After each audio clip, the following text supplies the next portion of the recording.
Bruchim Haboim. Welcome everyone. We're about to begin Be'ezras Hashem together on Daf Nun Vov Amud Beis, 4 lines from the top. The Gemara had told us that there are 6 different hanhagos, different things that the Bnei Yerichoi, they enacted and they permitted for themselves to do. And the Chacham were not happy about all 6 of them. However, 3 that they did, the Chachamim outrightly protested against. The Gemara now discusses these 3 things. The first one says the Gemara, Umatir gam ziyoy shel hekdesh shel charuv v'shel shikma. They permitted the branches of a tree that was either a sycamore tree or a carob tree that was sanctified, that was consecrated, and they used those branches after the consecration. Amru, what was their justification? They said, Our forefathers, said the Bnei Yerichoi, they only consecrated the tree trunks. And we will matir the branches of those trees, the sycamore and the carob tree. And we're talking about the growths that come only afterwards.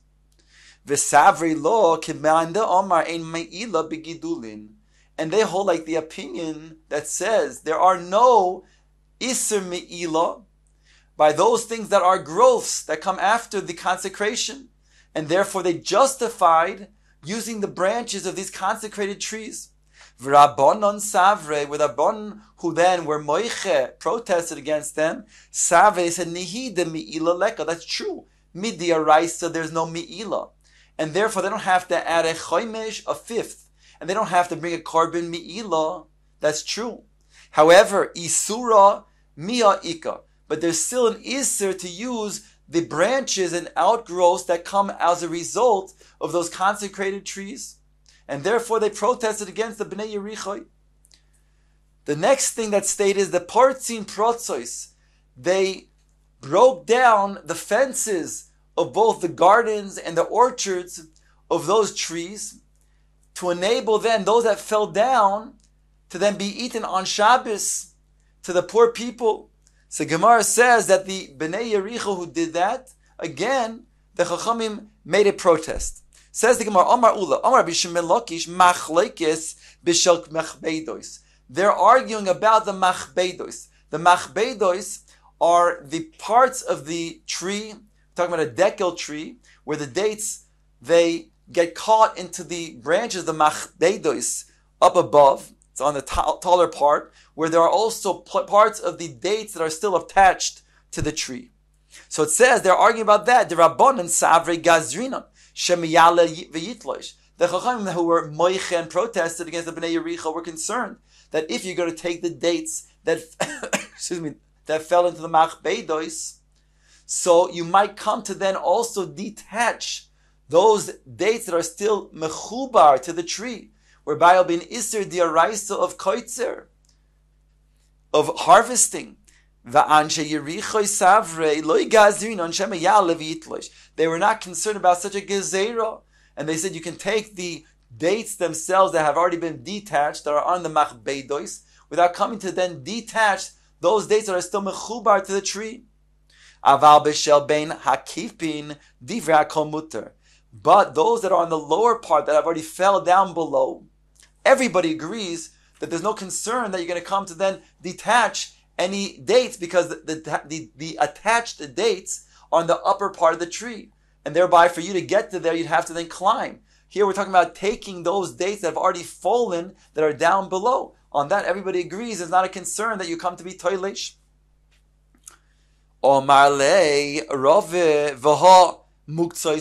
Granted, there's not a concern of shema yitlosh. You'll come to then detach those dates that are still attached to the tree, because then they're on the higher part of the tree.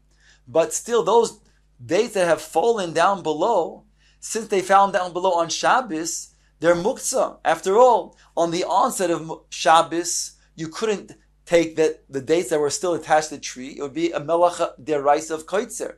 And therefore, migu di iskatzoi lebein hashmoshois iskatzoi lekula yoima. Once it was muktzah on the onset of Shabbos, because you cannot detach those dates from the tree, therefore becomes muktzah throughout the entire Shabbos, even when they fall down and become dislodged from the tree.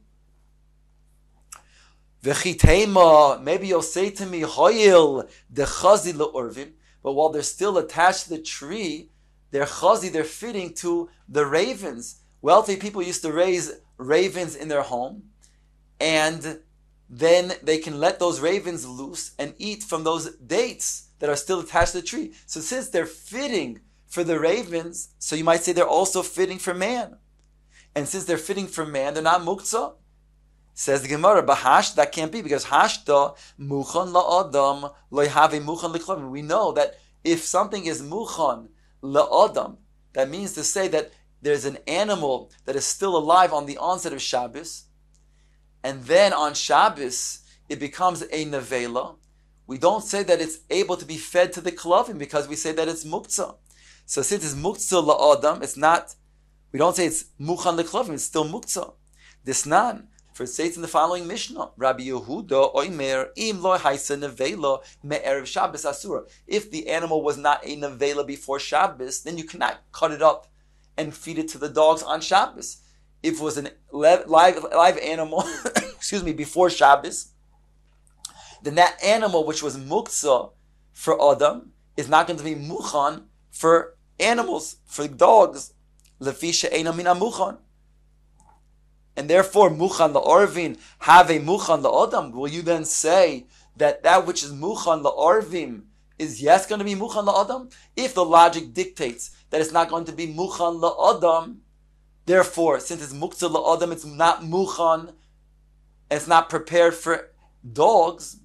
So then certainly you'll then say at least the same way is true when it comes to the orvin. Although it might be then muchan la'orvin, is not going to be muchan la'adam, and therefore Rava is reinstated in his question by saying, although they're detached, these dates, but nonetheless, although it's not a problem of shema yitloish, but it's a problem of muktzah. Omalei. So Ula responds, to Rava, and he says, Ein muchan la'adam loy have muchan leklavim. No. If something's not muchan la'adam, it's true, it's not muchan leklavim. As we saw it in Rabbi Yehuda's Mishnah, that although it was an animal that was alive before Shabbos, since it was muchan la'adam, it becomes a nevela on Shabbos, it's not muchan leklavim. That's true. Why? Because the komidi de chazil leinish lo maktzeh lemidaite, something that is fitting for man, for human consumption, it's not set aside for something else. It doesn't go away from his own das, and therefore lo makse le midaite, and therefore it's not muchan leklavim, but muchan le'arvim have a muchan le'adam. But we could say that which is muchan is prepared for the ravens to eat. In this case, the dates that are attached to the tree up above, they are muchan le'adam, and therefore we have a svar to say that they are muchan le'adam, because kol midei de chazi leinish daite li'lavei. So long as they're going to be fitting for a person, they'll be da'as is for him, and therefore they will be muchan la'adam. And therefore we can say, therefore, that the dates that have become detached on Shabbos, since they were muchan la'arvin on the onset of Shabbos, now that they become detached on Shabbos, they are muchan la'adam.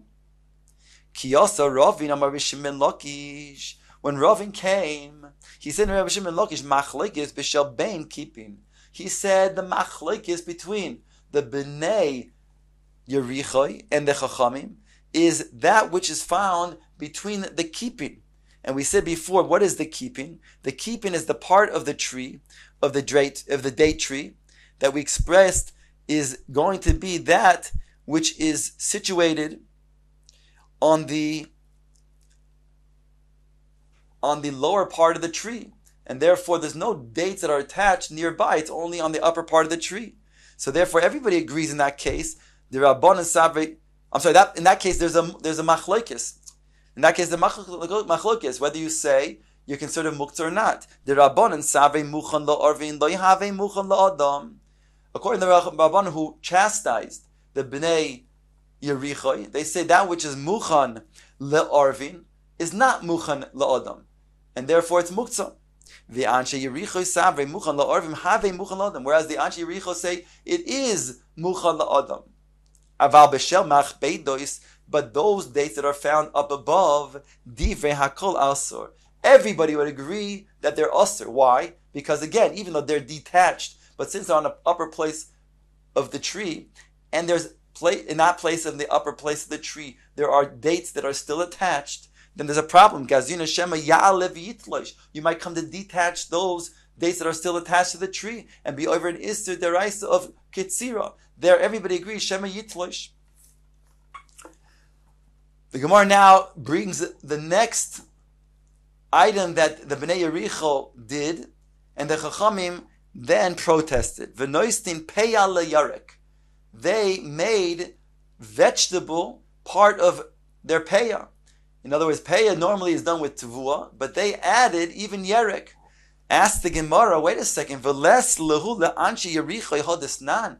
Did the Anshe Yericho not have the following Mishnah? Didn't they know what the Mishnah says? It says in the beginning of Peya, Klal Amur Peya. There's a principle, a general principle that are stated in regards to that which is chayiv in Peya, as follows: Kol shehu oichel, all that which is edible. That means that mostly people eat it for human consumption. That's going to be a candidate for Peya. V'nishma, and it's something that's protected, as opposed to something that is hefker. There has to be a field that is protected to be chayiv and peya. V'gidula min haaretz, has to grow from the ground. If it doesn't get its sustenance, its yanika from the ground, it's not going to be chayiv and peya. V'likitoso ka'achas, it has to be also that which is reaped together. That means they become ripened together. If something is a type of fruit that comes ripened in different interims, parts become ripened and other parts become ripened afterwards, and finally it becomes more and more ripened, other fruits, then that's not going to be a viable candidate for peya. Umachnis likim, it has to be something that you enter into kiyum. That means you can then cause it to then remain and stay for an extended period of time. But if it's something that's perishable, then not. All of these things are going to be chayiv peya. And these are the criteria for peya. Says the Gemara, Kol shehu oicha, the Gemara explains each part. All that which is edible for human consumption, prat, to exclude the sviche, satim, v'koitza. Now, satim and koitza are, yes, edible, but the svichim, the aftergrowth, are not edible. And therefore, they're not going to be a candidate to be chayiv in peya. V'nishma, the next item on the Mishnah's list, is that which is protected, is going to be chayiv in peya. Prat lehefker, if it's a field that is hefker, it will not then be chayiv in peya.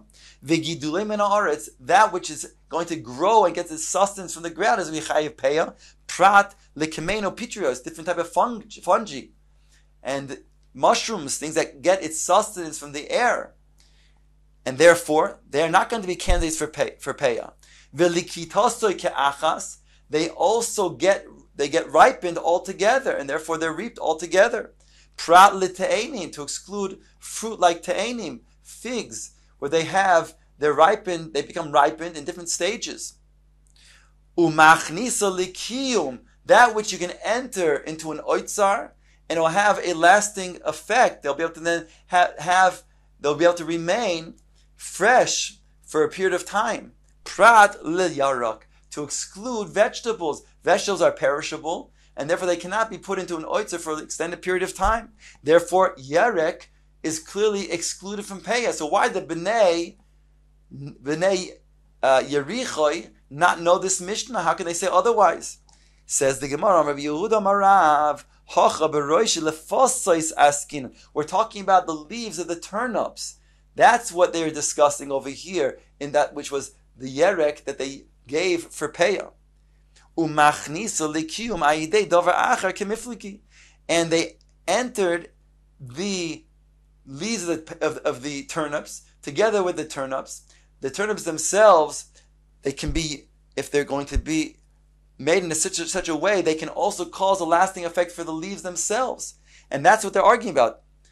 The Bnei Yericho hold that's considered to be a kiyum, since it can still have a kiyum al yedei the davar acher, in this case the turnips themselves.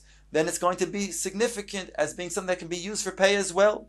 Umar Sava lo shmei kiyum. Whereas the Chachamim say it's not considered to be a kiyum, since it doesn't have its kiyum on its own. It's not a candidate for being chayiv peya. And therefore, when they did put out these leaves of the turnips as peya for the poor people to take, we know that peya is something that's potter from maisris. And if the aniyim will take this thinking that it's peya, and they don't take the proper maisris because they think it's peya, so they're ultimately going to be eating that which was not meisered, and therefore is going to be osir, this type of vegetable, this type of, in this case, the leaves. So therefore, this is going to be posing a problem which the Chachamim made a protest against. Tonu Rabbanon. The Gemara brings a brisa barishoina. At first, hayu noisni pe'ela lefes v'likruv. This brisa says that at first they gave peya for the turnips and the kruv. Rabbi Yossi Omer af lekafloit. Also, even for the kafloit, for the leeks. That's one brisa. V'tanya idoch. Another brisa stated, hayu noisni pe'ela lefes v'likafloit. They would give the payah for the turnips and for the leeks. Rabbi Shimon Oimer af likruv, even for the kruv, the cabbage. We're on top of Nun Zayin Amud Aleph. The Gemara asks, Neimo tlasa tanoi havi. Let us suggest that there are three different tanoim within these two braisos. In other words, the first tano would be the tana kama that says lefes v'kruv. Rabbi Yossi, who says af likafloit, would be including even kafloit. In other words, he would say all three things. The next brisa would have a tana kama that says lefes v'lakfloit, v'lakafloit, both lefet and leeks. On that, Rabbi Shimon would say even kruv. In other words, Rabbi Shimon and Rabbi Yossi, according to this, would be the same opinion. They would say all three things. They would say the lefes, the kruv, and the kafloit. And then you have the opinion of the Tanakama and both different brises. So there'll be three opinions. That's a Gemara suggestion. Name a tlasa tanoi havu. Let us suggest that there are three different opinions within these two different brises. Answers the Gemara, or the Gemara rejects and says, lo, that's not so. Trei tanoi hav. There's only two tanoim in these two brises. V'tanakama de Rabbi Shimon hainu de Rabbi Yossi. The Tanakama of Rabbi Yossi, and Rabbi Shimon. The Tanakama of the second brisa of Rabbi Shimon is really the opinion of Rabbi Yossi, and the Tanakama of the first brisa of Rabbi Yossi is really the opinion of Rabbi Shimon. Umay af. Therefore, what does it mean when it says af? It doesn't mean like we thought before that in the first brisa of Rabbi Yossi, who says af lekafloit means even including the first two that was mentioned in the Tanakama. Even kaflot would also include kaflot, all three. No, it doesn't mean that. It means akamaisa. And then go back into the brisa. The first brisa that says Rabbi Yossi says af lekafloit, he means even kafloit, and including the first that was mentioned in the brisa by the Tanakama of lefes. So that means to say that Rabbi Yossi says lefes and kafloit. And going to the second brisa, when the Tanakama says lefet and kafloit, which is really what we just said Rabbi Yossi holds, Rabbi Shimon says af kruv. When he said af kruv meant kruv plus the first thing that was mentioned in the Tanakama, which is lefes. So we really have only two tanoim. We have Rabbi Shimon and Rabbi Yossi, because again, the Tanakama of Rabbi Shimon is Rabbi Yossi, and the Tanakama of Rabbi Yossi is Rabbi Shimon.